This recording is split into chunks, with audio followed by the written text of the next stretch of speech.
வந்திருக்கும் அனைத்து பத்திரிகையாளர் மன்றத்துக்கு வந்திருக்கக்கூடிய அனைத்து பத்திரிகை துறை நண்பர்கள் அனைவருக்கும் எங்கள் தமிழக நீதி சங்கம் சார்பாக அனைவருக்கும் ஒரு காலை வணக்கம்.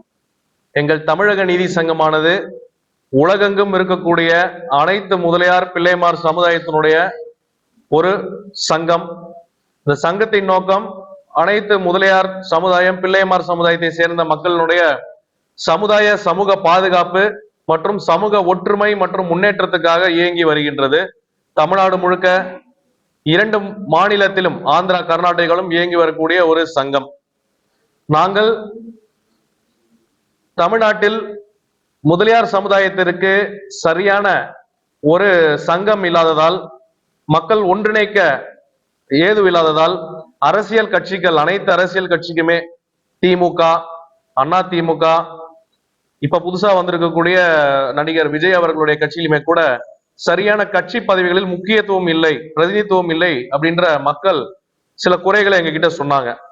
அதாவது இந்த பத்திரிகையாளர் சந்திப்பு வரதுக்கு முன்னாடி கிட்டத்தட்ட 8 மாவட்டங்கள்ல மாவட்ட ஆலோசனை கூட்டத்தை முடித்துவிட்டு மக்களை சந்தித்து அவங்களுடைய குறை நிறைகள் என்ன என்றது கேட்டுவிட்டு இப்போ ஒரு மாநில மாநாடு ஒண்ணு மார்ச் மாசம் 1ஆம் தேதி அடுத்த ஞாயிற்றுக்கிழமை மார்ச் 1 காஞ்சிபுரத்திலே பரந்தூரில் ஒரு மிகப்பெரிய ஒரு மாநில மாநாடு ஏற்பாடு செய்துள்ளோம். அந்த மாநாட்டுக்கு அனைத்து பத்திரிகையாளர்களும் ஆதரவு தருமாறு கேட்டுக்கொள்கிறோம். அதே போல எங்க மக்கள் கிட்ட பேசும்போது என்ன சொல்றாங்க, இன்னைக்கு திமுகன்னு ஒரு கட்சி இருக்குதுன்னா அந்த கட்சி ஆரம்பிச்சதே முதலியார் சமுதாயத்தை சேர்ந்த 4 முன்னோடிகள் தான் ஆரம்பித்தார்கள். நீதி கட்சின்னு ஒரு கட்சி 1916 டாக்டர் சி நடேச முதலியார் ஆரம்பித்ததுமே ஒரு முதலியார் சமுதாயத்தை சேர்ந்தவர். அவருடைய ஒரு முயற்சியில் தான் நீதி கட்சி என்று ஆரம்பித்து சமூக நீதி, சமத்துவம், இடஒதுக்கீடு, பெண் உரிமை, பெண்களுக்கு ஓட்டு, பெண்களுக்கு சட்டசபையிலே முதல் பெண்மணியை எம்எல்ஏ ஆக்கியது, இப்படிப்பட்ட சாதனையெல்லாம் பண்ணது நீதி கட்சி. அதை உருவாக்கியது, அதுக்கு முக்கிய இதயமாக நீதி கட்சியின் இதயம் அப்படின்னா டாக்டர் நடேச முதலியார் சொல்லுவாங்க. நீதி கட்சியின் மூளை அப்படின்னா ஆற்காடு ராமசாமி முதலியார், ஐநா சபைக்கு தலைவர், நம் தமிழ்நாட்டை சேர்ந்தவர், இந்தியாவின் சார்பாக போயிருக்கிறார். இம்பீரியல் வார் கேபினட் வின்ஸ்டன் சர்ச்சிலுக்கே 2ஆம் உலக போருக்கு அட்வைசரி கமிட்டியில இருந்தவர். அதுதான் நீதி கட்சி. அதே போன்று அதிமுக ஒரு புரட்சி தலைவர் எம்ஜிஆரோட கட்சின்னு சொன்னாலும் அதிமுக கட்சியை டெல்லியில் பதிவு செய்தது அனகாபுத்தூர் ராமலிங்க முதலியார் என்பவர் தான் பதிவு செய்து முதலியார் ஆரம்பித்த கட்சி தான் அதிமுக, அண்ணா திராவிட முன்னேற்ற கழகம். அதன் பிறகு எம்ஜிஆர் புரட்சி தலைவரை தீர்மானம் போட்டு தலைவராக பொதுச்செயலாளர் ஏற்றி அதன் பிறகு எமர்ஜென்சிக்கு அப்புறம் புரட்சி தலைவர் அவர்கள் அதை அனைத்து இந்திய வெறும் ஸ்டேட்டா மட்டும் இல்லாம தேசிய கட்சியும் ஒரு பெயர் மாற்றி அடுத்த சில அமெண்ட்மெண்ட் போட்டு பண்ணார். இப்பேற்பட்ட வரலாற்றுக்கு சொந்தமா இருக்கக்கூடிய சமுதாயம், பல தொண்டுகளை செய்த சமுதாயம், அனைத்து மற்ற தமிழ் குடிகள், அனைத்து குடிகள் ஜாதி மக்களையும் அரவணைத்து முன்னேற்ற பாதைக்கும் கல்விக்கும், இன்னைக்கு நீங்க தமிழ்நாட்டுல மேப்ல எந்த இடத்துல கையை வச்சாலும் அந்த ஊர் எடுத்தீங்கன்னா அங்க பெரும்பாதி கோயில்களுக்கு நலத்திட்ட உதவிகளோ, ஆன்மீக விஷயமாகட்டும், பள்ளிக்கூடத்து இடம் கொடுக்கறது, காலேஜ் கட்டி விடுறது, காலேஜ் இடம் கொடுத்து, இதை போன்ற ஒரு சமூக தொண்டுக்கும் தமிழ்நாடு இந்தியாவுடைய வளர்ச்சிக்கு பெரும்பாடுபட்ட ஒரு சமுதாயம் முதலியார் பிள்ளைமார் சமுதாயம். இப்பேற்பட்ட சமுதாயம் இன்று சரியான முறையில் அரசியல் கட்சிகள் பிரதிநிதித்துவம் கொடுக்கறது இல்ல.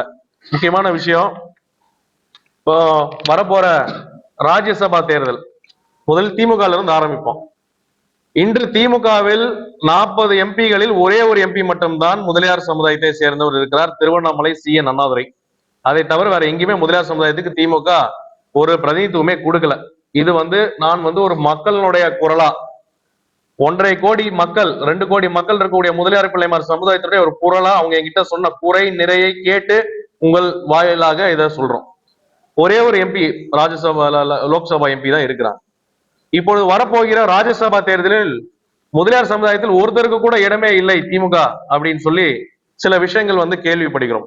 இப்போ NR இளங்கோவன் இருந்தாங்க, நம்ம கனிமொழி சோமு மேடம் இருந்தாங்க, ஆனா அவங்களுக்கு இப்போ இல்லை அப்படின்ற பேச்சு கேட்கும் பொழுது வருத்தம் அளிக்கிறது. அதே போன்று சட்டமன்ற உறுப்பினர்கள், திமுக கட்சி ஆரம்பிச்சது நாங்க முதலியார்களா இருந்தாலும் பேரறிஞர் அண்ணா முதலில் 1967 அமைச்சரவை ஆரம்பிக்கும் பொழுது அதுல எங்க 9 அமைச்சர் தான். அப்பெல்லாம் இப்பதான் 33 மினிஸ்டருங்க, அப்பெல்லாம் 9 மினிஸ்டர் தான் 67ல. அப்ப கேக்குறாங்க, என்ன பேரறிஞர் அவர்களே, இது என்ன திமுக மந்திரி சபையா இல்ல உங்கள் சமுதாய மந்திரி சபையான்னு கேட்கும் பொழுது பேரறிஞரே என்ன சொன்னாங்கன்னா, இது சமூக நீதிக்கும் திராவிடத்துக்கும் உழைத்த ஒரு சமுதாயம், அதனால் இது திராவிட இயக்க மந்திரி சபை, சமூக நீதி மந்திரி சபைன்னு சொன்னாங்க. ஆனா இன்றைய நிலைமை, நாங்கள் புறக்கணிக்கப்படுகிறோம். சட்டமன்ற உறுப்பினர்கள் ஒற்றை இலக்கு, சும்மா பேருக்கு ஒரு 4 சீட் 5 சீட் 234 கொடுத்துட்டு எங்களுக்கு சரியான முக்கியத்துவம் இல்லை என்ற ஒரு வேதனை இருக்கிறது. அதே போல அதிமுக கட்சி, அதிமுக கட்சியில இன்னைக்கு முதலியார் யாரு, ஒரு 2 பேர் சொல்லுங்க, ஒரு முக்கியஸ்தர் பேர் கேட்டீங்கன்னா யாரும் இல்லை. அனைத்து அதிமுகவில் எம்பி சீட்டும் முதலியார்களுக்கு பிரதிநிதித்துவம் கொடுக்கவில்லை, ராஜ்யசபாவிலும் கொடுக்கவில்லை. தயவு செய்து அதிமுக பொதுச் செயலாளர் அவர்கள் கேட்டுக்கொள்ளுங்கள். நீங்கள் இப்ப பொதுச் செயலாளர் இருக்கக்கூடிய கட்சி அனகாபுத்தூர் ராமலிங்க முதலியார் ஒருத்தர் ரிஜிஸ்டர் பண்ண கட்சி. தயவு செய்து பழைய பைலா 72 பைலா எல்லாம் எடுத்து பாருங்க. ஆனா இன்று நீங்கள் முதலியார்களுக்கு முக்கியத்துவம் கொடுப்பதில்லை. ஒரு முக்கிய பதவிகள், ஒரு பொருளாளரோ இல்ல ஒரு அவைத்தலைவரோ, எந்த தலைமை பதவிகளுக்குமே அவங்க முக்கியத்துவம் கொடுக்கறது இல்லை. அதுக்கப்புறம் இப்ப புதுசா வந்திருக்கக்கூடிய நம்மளுடைய நடிகர் விஜய் அவர்கள், அவருடைய தமிழக வெற்றி கழகத்துல முதலியார் பிள்ளைமார் அதிகமாக இருக்கக்கூடிய சமுதாயமான மாவட்டங்களான முக்கிய மாவட்டங்களில் மாவட்ட செயலாளர், ஒன்றிய செயலாளர் பதவிகளில் எங்களுக்கு முக்கியத்துவம் இல்லை என்று அந்த கட்சியில் இருக்கக்கூடியவர்கள் வேதனைப்படுகிறார்கள். இதை போன்று அனைத்து கட்சிகளிலுமே எங்களுக்கு ஒரு முக்கியத்துவம் இல்லை, பிரதித்துவம் இல்லை அப்படின்ற ஒரு விஷயம் எங்க மக்கள் ஒரு குறையாக சொல்கிறார்கள். அது மட்டுமில்லாமல் ஆட்சியில் இன்று ஒரு முக்கிய விவாதமா இருக்கிறது என்னன்னா, ஆட்சி அதிகாரத்தில் பங்கு. ஆட்சி அதிகாரத்தில் பங்கு என்பது கட்டாயம் இருக்க வேண்டிய ஒரு விஷயம். அதே மாதிரி காங்கிரஸ் பிஜேபியில எங்களுக்கு முக்கியத்துவம் இல்லை. இன்னைக்கு பாரதிய ஜனதா கட்சிக்கு தலைவர் எல்லா கம்யூனிட்டிக்கும் ரொட்டேஷன்ல கொடுக்குறாங்க. முதலியார் பிள்ளைமார் சமுதாயத்துக்கு பாஜகவில் இதுவரை மாநில தலைவர் இல்லவே இல்லை. இது பாஜக கட்சி மீது நான் வைக்கக்கூடிய ஒரு விமர்சனம், ஒரு குற்றச்சாட்டு. அதே போன்று ஆட்சி அதிகாரத்தில் பங்கு என்றது அவசியம். அனைத்து சிறிய கட்சிகளோ அனைத்து சிறிய சங்கங்களோ இவ்வளவு ஆட்சி அதிகாரத்தில் பங்கு இருக்கணும்ன்றதோ அப்பதான் மக்களுக்கு அவங்களால டைரக்டா அதை செய்ய முடியும். இன்னைக்கு 2026 மாநிலத்தில் சுயாட்சி, மத்தியில் கூட்டாட்சி என்ற தத்துவத்தை பேரறிஞர் அண்ணா அவர்கள் முழங்கினார்கள். அதே போல இங்க அனைத்து தரப்பினரையும் ஒன்று சேர்த்து ஆட்சி அதிகாரத்தில் பங்கு கொடுத்தால்தான் அவர்களுக்கான ஒரு விஷயம், மக்கள் குறைகளை சட்டமன்றத்தில் ஒழிக்கக்கூடியதும் ஒரு நல்காரியத்துக்கும் பயன்படுத்திக்க முடியும். அதே போன்ற எங்க சங்கத்தினுடைய இதுக்கு முன்னாடி நாங்க சில மாவட்ட ஆலோசனை கூட்டம் நடத்துறதுல சில முக்கிய தீர்மானங்களை ஏற்றினோம். அந்த தீர்மானத்தை எந்த அரசியல் கட்சி, திமுகவோ அதிமுகவோ பிஜேபியோ காங்கிரஸோ எந்த கூட்டணி இதை பரிசீலனை செய்து எங்கள் சமுதாயத்துக்கு இந்த குறைகளை பூர்த்தி செய்கிறார்களோ அவர்களுக்கு ஒட்டுமொத்தமாக இருக்கக்கூடிய 2 கோடி முதலியார் பிள்ளைமார் சமுதாயம் அன்கண்டிஷனலா அவர்களுக்கு ஆதரவு கொடுப்பதாக நாங்கள் ஒரு யோசனை இருக்கிறது. இந்த யோசனையை எங்கள் சங்கத்தினுடைய வழிகாட்டுதல் குழு மற்றும் செயற்குழு பொதுக்குழு கூடி அதில் ஒரு தீர்மானம் ஏற்றி இதை நாங்கள் ஒரு அரசியலில் முடிவெடுப்போம். முதலில் எங்களுடைய முக்கிய பிரச்சனை என்ன பார்க்கப்படுதுன்னா, மக்கள் எங்கிட்ட சொல்றது வேளாளர் பெயர் பிரச்சனை. அதாவது வேளாளர்ன்ற பெயரை வேற்று இன்னொரு ஒரு சமுதாயத்துக்கு கொடுத்தது மக்கள் ஒரு வேதனைப்படுகிறார்கள்.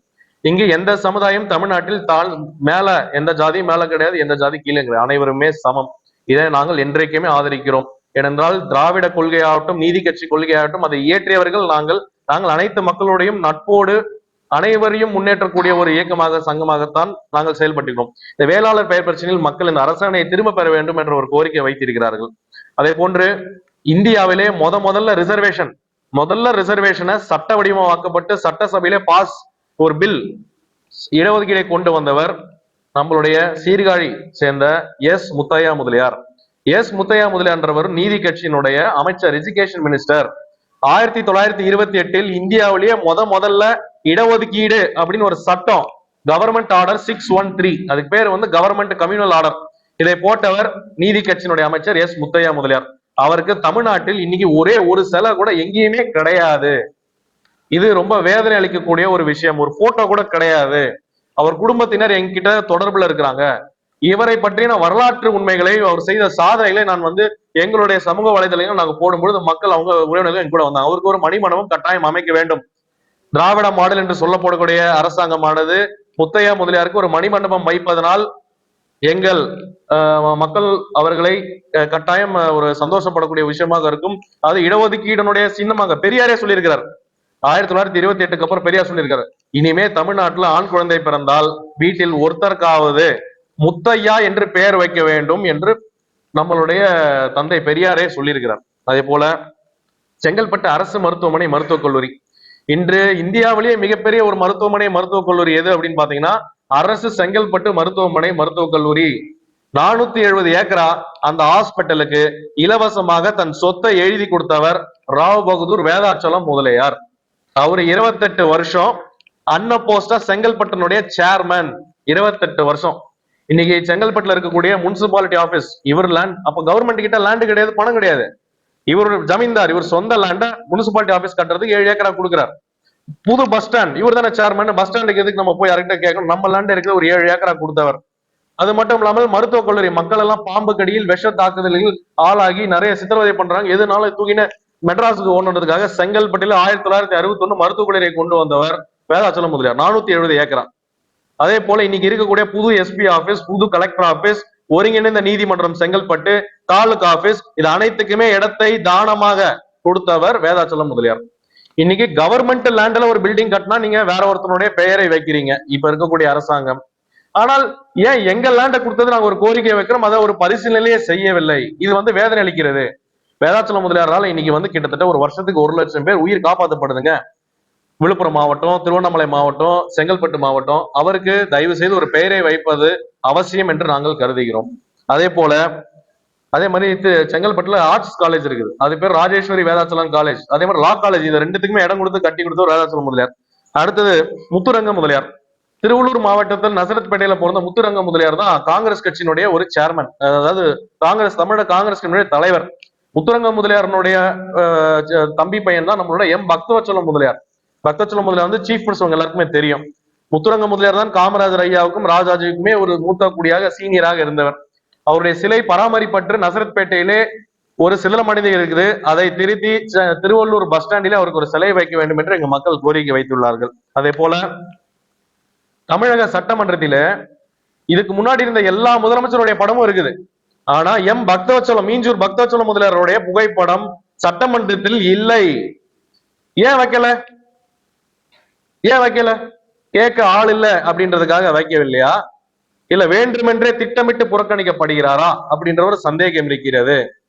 அதனால் பக்தவச்சலம் முதலியார் அவர்களுடைய புகைப்படத்தை சட்டமன்றத்தில் கட்டாயம் வைக்க வேண்டும். அடுத்து ஆற்காடு இரட்டையர்கள். ஏற்கனவே சொல்லிப்போம், ஆற்காடு லட்சுமணசாமி முதலியார் இந்தியாவிலே பெரிய டாக்டர். குயின் எலிசபெத் மகா ராணிக்கே டெலிவரி பார்த்த டாக்டர் லட்சுமணசாமி முதலியார். அவரும் அவருடைய அண்ணன் ராமசாமி முதலியார் சேர்ந்துதான் இன்னைக்கு லட்சத்தீவு ஐலாண்ட், அந்த தீவு இந்தியாவில் இருக்குதுன்னா அதுக்கு காரணம் இவர்கள். பாகிஸ்தான் போர்க்கப்பல் எடுத்து அதை ஆக்கிரமிப்பு பண்ண வரும்பொழுது இங்க இருக்கக்கூடிய ராமசாமி முதலியார் அவர் ஸ்டீம் ஷிப் அசோசியேஷன் ஓனர். நீராவி கப்பல் இவரே வச்சிருந்தார், கப்பல் வச்சிருந்தார். வாவு சிதம்பரம் பிள்ளைக்கு அப்புறம் கப்பல் வைத்திருந்தவர் ராமசாமி முதலியார். இவங்க 2 பேர் தான் போய் இந்திய கூடிய நாட்டி போர்க்கப்பலை எதிர்த்து லட்சத்தீவை நம்ம இந்தியாவுக்குள்ள சேர்த்தார்கள். அவர் தான் நம்மளுடைய ஐநா சபை, ஐக்கிய சபைக்கு தலைவராகவும் இருந்திருக்கிறார். இவருக்கு சிலை நிறுவி ஆற்காடு ஆட்சியர் அலுவலகத்துக்கு ஆற்காடு இரட்டர்கள் பெயர் வைக்க வேண்டும். அதுக்கடுத்து நம்மளுடைய பாரத ரத்னா நீதி கட்சியை ஆரம்பித்தவரான நம்ம நடேச முதலியாருக்கும் வாவு சிதம்பரம் பிள்ளை அவர்களுக்கும் ஒரு பாரத ரத்னா அறிவிக்க வேண்டும் என்று ஒரு கோரிக்கை மக்கள் வைக்கிறார்கள். அதே போல இன்று அடுத்து மத்திய அரசாங்கம் இன்னைக்கு சொல்லியிருக்கக்கூடிய ஜாதி வாரி கணக்கெடுப்பு 2027 வரக்கூடிய door to door caste based enumeration of census, ஜாதி வாரி மக்கள் கணக்கெடுப்பு நடக்க போகிறது. இந்த ஜாதி வாரி மக்கள் கணக்கெடுப்புல எங்களுக்கு என்ன கோரிக்கைன்னா, இன்று கர்நாடகாவில் 50 லட்சம் மக்கள் முதலியார் பிள்ளைமார் சமுதாயத்துல இருக்கிறாங்க. அதே போல ஆந்திராவிலே கிட்டத்தட்ட 25 லட்சம் மக்கள் முதலியார் சமுதாயத்தை திருப்பதி மாவட்டம், சித்தூர் மாவட்டம், நெல்லூர் மாவட்டத்தில் இருக்கிறார்கள். அவங்க எல்லாருக்கும் சேர்த்து காமனான ஒரு பொது பெயர். தமிழ்நாட்டில் இருக்கக்கூடியவர்கள், பாண்டி காரைக்காலில் இருக்கக்கூடியவர்கள், அந்தமான் நிக்கோபார் தீவுகளிலும் முதலியார்கள் இருக்கிறார்கள். கேரளா, கர்நாடகா, ஆந்திரா போன்ற மாநிலங்களில் இருக்கக்கூடியவர்களுக்கு ஒரு பெயர் பொதுவான ஜாதிவாரி கணக்கெடுப்பிலே தேவை என்ற ஒரு கோரிக்கை வைக்கிறோம். அதே போன்று நிறைய ஆதீன மடங்கள் நீங்க கேள்விப்பட்டிருப்பீங்க.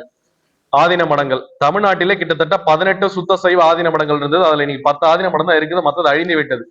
சிவன் கோயில்களை பராமரித்து அபிஷேகம் செய்து மக்களுக்கு தொண்டு செய்யக்கூடிய ஆதீன மடங்களுக்கு ஏகப்பட்ட நிலப்புலன்களை எங்க முன்னோர்கள் எழுதி வைத்திருக்கிறார்கள். அதை சரியான முறையில் நடத்தவில்லை, அதாவது அந்த நிலத்தை பாதுகாக்கவில்லை என்ற ஒரு குற்றச்சாட்டு ஆக்கிரமிப்பு உள்ளாக்கப்படுதுன்னு சொல்றாங்க. அதே போன்று எங்க கைகோல செங்குந்த முதலியார்களுக்கு பாவடி நிலம் என்று ஒன்று பிரிட்டிஷ் அரசாங்க காலத்திலிருந்தே, மன்னர்கள் காலத்திலிருந்தே பாவடி நிலம் எங்களுக்கு இருந்தது. அந்த பாவடி நிலத்தினுடைய பர்பஸ் என்னன்னா, பட்டு தறி நெசவு செய்யும் பொழுது அந்த பாவை அதுல ஊற வச்சு அடிச்சு காய வச்சுதான் நம்ம ஜரி பட்டு ஜவுளி நெசவு செய்ய முடியும். அந்த பாவடி நிலங்கள் இன்னைக்கு ஆக்கிரமிப்பு ஆளாகப்படுகிறது. அதனால இந்த ஆதீன மடத்தையும் பாவடி நிலத்தையும் பாதுகாக்க எப்படி ஒரு வக்ஃபு போர்டு, ஒரு வக்ஃபு வாரியம் நம்ம இஸ்லாம் சமுதாயத்தில் இருக்குதோ, அதே போல பாவடி நிலங்களுக்கும் ஆதீன நிலத்துக்கும் ஒரு வாரியத்தை அமைத்து பாதுகாக்க வேண்டும் என்ற கோரிக்கைகள் நாங்கள் இந்த அரசாங்கத்துக்கிட்ட வைக்க போகிறோம். பத்திரிகையாளர் அனைவருமே தயவு செய்து மாநில மாநாட்டுக்கு உங்கள் ஆதரவு தரும்படி கேட்டுக்கொள்கிறோம். உங்களுடைய கேள்விகள் எது இருந்தா கேளுங்க, நான் பதில் சொல்கிறேன். கொண்ட கோரிக்கைகள் வந்து அரசாங்கத்தும் ரெண்டு கட்சிகளுமே கூட்டணிகளுக்குமே இந்த செய்தி வாயிலாக, பத்திரிகை செய்தி வாயிலாக போய் சேரும்னு நான் நினைக்கிறேன். என்ன முடிவு முதலியார்கள் என்ன முடிவு எடுக்க போகிறார்கள், தமிழ்நாட்டில் முதலியார் சமுதாயம், பிள்ளை சமுதாயம் என்ன முடிவு எடுக்க போகிறார் என்று தமிழ்நாடே இன்று உற்று நோக்குகிறது. எங்களுடைய ஓட்டு தான் இந்த வாட்டி 2026 தீர்மானிக்க போகிறது என்று எனக்கு நம்பிக்கை இருக்கிறது. ஒரு மாவட்டத்தில் நான் சொல்லும் போது மக்கள் என்னிடையே சொல்லுகின்ற விஷயம், மாநில மாநாடு மார்ச் 1 நடக்கிறது. இந்த மாநில மாநாட்டிலே மேடையிலே எந்த கூட்டணிக்கு ஆதரவா என்ன ஏது என்பதை வெளிப்படையாக நாங்கள் உங்களுக்கு தெரிவிக்கிறோம். அதற்கு முன்னாடி எங்க சங்கத்தினுடைய செயற்குழு பொதுக்குழு கூடி அதில் நாங்கள் ஒப்புதல் பெறுவோம். சார், திரு 234 தொகுதியில் இருக்கக்கூடிய ஒரு சமுதாயம் எடுத்துக்கிட்டீங்கன்னா முதலியார் பிள்ளைமார் சமுதாயம். வடக்கே எங்களுக்கு முதலியார்ன்ற பட்டம், அதே நாங்க திருச்சிக்கு கீழே போனா எங்களுக்கு பிள்ளைன்னு ஒரு பட்டம் இருக்குது. உங்க எல்லாருக்கும் பத்திரிகையாளருக்கு தெரிஞ்சிருக்கும், ஜேர்னலிஸ்ட் உங்களுக்கு. 234 இருக்கக்கூடிய தொகுதி. வட தமிழ்நாட்டிலே 14 மாவட்டத்துல 108 தொகுதி. எல்லாம் லிஸ்ட் டேட்டா, என்னென்ன ஊரு, என்ன இப்ப எஸ்ஐஆருக்கு அப்புறம், எஸ்ஐஆருக்கு முன்னாடி எவ்வளவு ஓட்டு, எஸ்ஐஆருக்கு அப்புறம் எவ்வளவு ஓட்டு, இந்த 14 மாவட்டத்துல எத்தனை தொகுதி இருக்குது, இதுல எந்தெந்த ஊர், எந்தெந்த பூத்து, ஃபார்ம் 20 கடந்த 5 தேர்தலுடைய ஃபார்ம் 20B எடுத்து அலசி ஆராய்ந்து நாங்கள் என்ன மக்கள் தொகை இருக்கிறாங்க எல்லாம் புள்ளி விவரத்தோட எங்க கிட்ட டேட்டா இருக்கு. எங்க சங்கத்தினுடைய கட்டமைப்பை வைத்து நாங்க இதை உருவாக்கி இருக்கிறோம். சார், திரு பக்தவச்சலம் அவர்களுடைய புகைப்படம் வந்து சட்டசபையில் இல்லைன்னு சொல்றீங்க. கடந்த 75 ஆண்டுகளாக நீங்க இது என்ன பண்ணிட்டு இருக்கீங்க? இதே ஒரு பெரிய பிரச்சனையா உருவாக்கப்படவில்லை. கரெக்ட். நான் நேற்று தான் ஒழலூர் ஓவி அழகேசன் அவர்களுடைய மகன் திரு ஓவிய வாமனன் ஐயா அவர்களை சந்தித்தேன். 86 வயது பெரியவர். அவர் பக்தவச்சலம் முதலியாரனுடைய அண்ணன் சொந்தக்காரங்க. அவங்க பக்தவச்சலம் முதலியாரனுடைய மனைவியும் ஓவி அழகேசன் முதலியாரோட மனைவியும் டி ராஜன் முன்னாள் சொல்லிங்களா, இவங்க 3 பேருடைய மனைவியுமே அக்கா தங்கச்சிங்க. நேற்று தான் நான் ஓவி அழகேசன் ஐயாவுடைய மகன் ஓவி வாமனன் ஐயாவை சந்திக்கும் போது அவர் ஒரு குறியா என்கிட்ட சொன்னார். காங்கிரஸ் கட்சியில இன்னைக்கு அவர் ஒரு முக்கிய இதெல்லாம் இருந்தாங்க. காங்கிரஸ் கட்சிக்காரங்க போராட்டம் பண்ணலையான்னு நீங்க கேட்கணும். ஒரு முதலியார் கார்த்திகேயன் நீங்க கேக்குறீங்க, நான் ஒரு சாதாரண சங்க தலைவர். காங்கிரஸ் கட்சியினுடைய முன்னாள் முதலமைச்சருடைய புகைப்படம் இல்லைன்னா யாரு வந்து கோவப்படணும்? காங்கிரஸ் கமிட்டியினுடைய தலைவர், காங்கிரஸ் எம்எல்ஏக்கள், காங்கிரஸ் எம்பிக்கள், காங்கிரஸ் தானே இதை அவமானப்படுத்துறாங்க. ஓவிய பக்தவச்சலம் முதலியார காங்கிரஸ் சீஃப் மினிஸ்டர்னு சொல்லணுமா, இல்ல எப்படி நம்ம சொல்லணும்? காங்கிரஸ் தான் இதற்கு போராடி இருக்க வேண்டும். ஆனால் காங்கிரஸ் செய்யவில்லை. அது காங்கிரஸ் உடைய தோல்வி. இன்று நாங்கள் வந்து கேட்க வேண்டிய சூழ்நிலையாக இருக்கிறது. அட்லீஸ்ட் நாங்களாவது இப்போ கேட்கிறோமேன்னு நீங்க சந்தோஷம் பண்ணுங்க. 75 வருஷம். ஏன்னா நாங்களே இப்ப இந்த தகவல் நாங்க இப்பதான் கண்டுபிடிச்சிருக்கோம். ஏன்னா ஒருவேளை நாங்க சட்டமன்றத்துல எங்க சமுதாயத்தின் சார்பா ஒரு வேட்பாளர் போயிருந்தா குரல் மட்டும் கொடுத்திருக்க மாட்டோம். சட்டசபையில என்னென்னலாம் இருக்குதுன்னு பார்த்துட்டு வந்துட்டு நாங்க இதை குரல் கொடுத்திருப்போம். இல்ல, சட்டசபையில பிடிஆர் இருந்தாரு, பிடிஆருடைய பையன் இருக்காரு, அவங்களே இதை பத்தி பிரச்சனை. நீங்க பிடிஆர் கிட்டே கேட்கணும். பிடிஆர் கிட்டே கேட்கணும். உங்க சொந்தக்காரர் தானங்க. ஏனங்க நீங்க போய் கேட்கலையான்னு பிடிஆர் பழனிவேல் தியாகராஜ் அண்ணனே கேட்கணும். நீங்க தான் கேட்கணும், நான் கேட்க முடியாதுங்க. இப்ப கர்நாடகா, ஆந்திரா, தமிழ்நாடு எல்லாரும் பொது பெயர்ல அழைக்கணும்னு சொல்லி கேக்குறீங்க. என்ன பொது பெயர் ஏதாவது செலக்ட் பண்ணிருக்கீங்க? பொது பெயர் நாங்கள் இன்னும் தேர்ந்தெடுக்கவில்லை. பல சங்கங்கள் இருக்கிறது. கிட்டத்தட்ட ஒரு 49 சங்கம் இருக்கு. கர்நாடகா இப்போ வந்து ஆந்திரால பாத்தீங்கன்னா முதலியார் வாரியம் என்றே ஒன்று இருக்கிறது. முதலியார் கார்பரேஷன் கமிட்டி என்ற ஒன்று இருக்கு. அது வந்து கவர்மெண்ட் ஆஃப் ஆந்திர பிரதேஷ் அவங்களே வந்து அந்த வாரியத்தை நடத்துறாங்க. அதனுடைய ஆந்திரா முதலியார் கார்பரேஷனுடைய தலைவர் என்னோட தொடர்புல இருக்கிறார். எங்க மாநில மாநாட்டத்திற்கு ஆந்திராவிலிருந்து தொட்டப்பள்ளி, சித்தூர், நெல்லூர், நகரி, புத்தூர், நாராயணவாடா, நாராயணபுரம், திருப்பதி, காளஹஸ்தியிலிருந்து மக்கள் வராங்க. அவங்களையும் நாங்க கூப்பிட்டுருக்கோம். அதே போல கர்நாடகா கேஜிஎஃப், சிமோகா, அல்சூர், கண்டோன்மெண்ட், பெங்களூர், இதே போன்ற இடங்கள்ல முதலியார் சமுதாயத்தினர் நிறைய இருக்கும். இப்போ நீங்க கர்நாடகால போனீங்கன்னா கிரிக்கெட் ஸ்டேடியம் இருக்கு. கிரிக்கெட் ஸ்டேடியத்து பேர் என்ன சொல்லுங்க? சின்னசாமி ஸ்டேடியம். சின்னசாமி ஸ்டேடியத்துக்கு யார் இடம் கொடுத்து கட்டினது? மங்களம் சின்னசுவாமி முதலியார் என்பவர் தான். அங்கே எம்ஜி ரோடு பக்கத்திலேயே ஒரு பெரிய மிட்டாஸ்தாரர். அவர் இடம் கொடுத்து, அவரு காசு கொடுத்து கட்டினதுதான் அந்த சின்னசாமி கிரிக்கெட் ஸ்டேடியம். அவர் வந்து கர்நாடகா கிரிக்கெட் கவுன்சிலுடைய தலைவர், பிசிசிஐ நம்மளுடைய இந்திய கிரிக்கெட் கவுன்சில் தலைவர். அது மட்டும் இல்ல, இன்டர்நேஷனல் கிரிக்கெட் கவுன்சில் ஐசிசிக்குமே தலைவராக இருந்தவர் மங்களம் சின்னசாமி முதலியார். அதே போன்று இங்க எப்படி பச்சைப்ப மூலையார் பச்சைப்பாஸ் காலேஜ், பச்சைப்பாஸ் ஸ்கூல்னு நிறைய பேருக்கு நம்ம தாத்தா காலத்துல படிக்கிறதுக்கு உதவுனாங்களோ, அது போல RBINS என்று ஒரு மனிதர் இருந்தார். ராவ் பகதூர் ஆற்காடு நாராயணசாமி முதலியார். சாதாரண ஒரு ஏழை குடும்பம் ஆற்காட்டுல இருந்து, நம்ம ஊர் தமிழ்நாடு ஆற்காட்டுல இருந்து பொழப்புக்காக அங்க போய் உப்பு வியாபாரம், காய்கறி கடை, பர்னிச்சர் கடன் போய் மைசூர் மகாராஜாவுக்கு மிக நெருக்கமாக இருந்து ஒரு கன்ஸ்ட்ரக்ஷன் பிசினஸ் ஆரம்பிச்சு இன்று இருக்கக்கூடிய கர்நாடகா ஹைகோர்ட்டை கட்டியவர் ஆற்காடு நாராயணசாமி முதலியார். அதன் பெயர் அட்டாரா கச்சேரி. அதே போல அங்க RBANS என்று ஒரு ட்ரஸ்ட் இருக்குது. அந்த ட்ரஸ்ட்டுக்கு 10 ஸ்கூல் இருக்குது, ஒரு 5 காலேஜ் இருக்கு. தயவு செய்து பத்திரிகையாளர் தெரிந்து கொள்ளுங்கள். 1850லயே கட்டின காலேஜுங்க. அதுல பெண்களுக்குன்னு இடஒதுக்கீடு அப்பவே கொண்டு வந்து கொடுத்திருக்கிறார். இப்பேற்பட்ட மக்கள் சேவைக்காகவே இருந்த சமுதாயம் எங்கள் சமுதாயம். எங்களுக்கு இங்க ஒரு பிரதிநிதித்துவமே இல்ல, முக்கியத்துவமே இல்லைன்ற போதுதான் மனசு வேதனை அளிக்கிறது. இல்ல சார், அரசியல்ல பிரதிநிதித்துவம் இல்லைன்றீங்க. ஆனா திரு ACS அவர்கள் உங்க சமுதாயத்தை சார்ந்தவர் தான் நினைக்கிறேன். அரசியல் அவர் ஒரு செல்வாக்கோட தான் இருக்காரு. அதே மாதிரி நிறைய பேர் இருக்கிறாங்க குறிப்பிடத்தகுந்தவர்கள். இன்னைக்கு அவங்க ஒரு மாநாட்டை கூட நடத்துறாங்க, இன்னைக்கு நடத்துறாங்கன்னு நினைக்கிறோம். அப்ப எதுக்கு இந்த வேறுபாடுகள் எல்லாம் ஒருங்கிணைந்து? ACSனா யாரு எனக்கு தெரியாது. ACSனா யாரு? எங்களை வச்சு விளையாடிட்டு போயிட்டாரு. அதாவது ஒவ்வொரு இல்ல ACS பேர்னா ஃபுல் பேர் என்ன? சண்முகமா? நீங்க ACS யாரு? சண்முகம் சொல்லுங்க. அது என்ன ACS? என்ன ACS என்ன படித்து வாங்கின பட்டமா? அட நம்ம சண்முகம், RD சண்முகம் அண்ணன்னு சொல்லுங்க, நம்மளுக்கு தெரியும். அவருக்கு மக்கள் செல்வாக்கு இல்லை. அவர் தேர்தல் நேரத்தில் ஒருவர், பிறகு மக்கள் அவர்களை பார்ப்பதில்லை. அவரை பற்றி நாங்கள் பேச விரும்பவில்லை. அவருக்கு நாங்கள் முக்கியத்துவம் கொடுத்து இது பண்ண பெரிய ஆளாக்க விரும்பவில்லை. சரியா? நீங்க எலெக்ஷன் வருது, உங்களுடைய கோரிக்கைகளை பூரா நீங்க எல்லா கட்சி தலைவர்களையும் கொண்டு போய் முறையா வைக்கிறதுக்கு ஏதாவது ஏற்பாடு இருக்கா? பண்ண போறோம் ஐயா. மாநில மாநாட்டிலே மக்கள் ஒரு கிட்டத்தட்ட ஒரு 20,000 மக்களை வருவதாக சொல்கிறார்கள். மக்களுடைய ஒப்புதலை கேட்டு அவங்களுடைய ஆலோசனையும் பெற்று கட்டாயம் இதை அரசியல் தேர்தலுக்காக பண்ணவில்லை, எங்கள் சமுதாய முன்னேற்றத்துக்காக நாங்கள் செய்ய போகிறோம். கட்டாயம் தனியாக ஒரு வாரியமே கேட்போம், என்ன தவறு இருக்குது? பொது தொண்டு தானே செஞ்சிருக்கிறோம். என்னைக்குமே எங்கள் சமுதாயத்தால் யாருக்கும் சட்ட ஒழுங்கு பிரச்சனை வந்ததில்லை. எங்கு மோதல் நாங்கள் ஈடுபட மாட்டோம். நாங்கள் அனைவருமே அனைத்து மக்களையும் அரவணைத்து செல்லக்கூடிய ஒரு பக்குவப்பட்ட ஒரு நல்ல பண்பு இருக்கக்கூடிய ஒரு சமுதாயம். அதனால இந்த விஷயத்தை எல்லாத்தையும் நாங்க அரசாங்கத்துக்கிட்ட கட்டாயம் கொண்டு போய் சொல்லுவோம். நன்றி சார். வேற ஏதாவது கேள்வி இருந்தா கேளுங்க.